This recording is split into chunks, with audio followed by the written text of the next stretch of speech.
So hello guys, আজি আছিল class 9 ৰ ইউনিট টেষ্টৰ MCQ question number 3 যেটো দিয়া আছে আটাইতকৈ ডাঙৰটো বাছি লোৱা।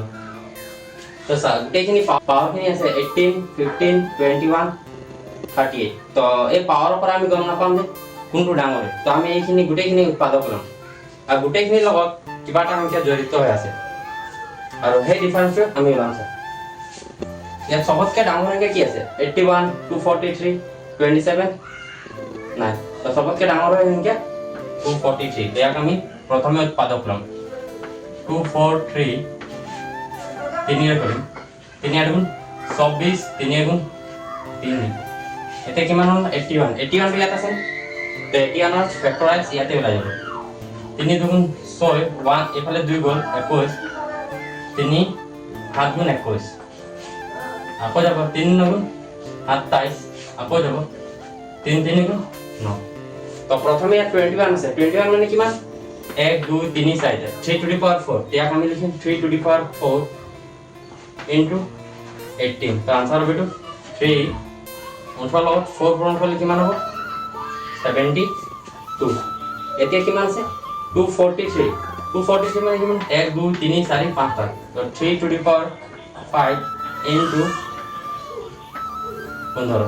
তো ইয়াৰ আনসাৰ পাম 15 5টা পূৰণ কৰিলে কিমান হ'ব? 3 5 5 গুণ 25 উপৰলে 2 5 গুণ 5 5 2 75। এতিয়া কিমান আছে? 27 27 মানে কিমান?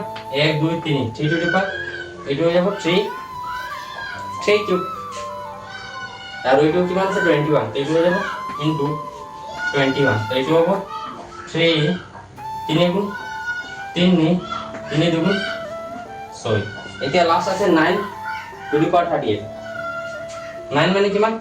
3 স্কয়াৰ। এইটো লিখিম 3 স্কয়াৰ ইনটু 30। এই তো আনসাৰ হ'ব 38 ৰ লগত ডবল 38 টো যদি আমি ডবল কৰো 8 দুগুণ 16 উপৰলে 1 3 দুগুণ 6 6 2 8। তো সবতকে চাইতে কি আছে? প্ৰথম অপশনটো এ টো পালো আমি 373 to the power 72 3 to the power 75 3 to the power 63 3 to the power 76। তো ইয়াত সবতকে পাৱাৰ বেছি কোন আছে? Option D 3 to the power 76। তো আনসাৰটো হ'ব অপশন ডি।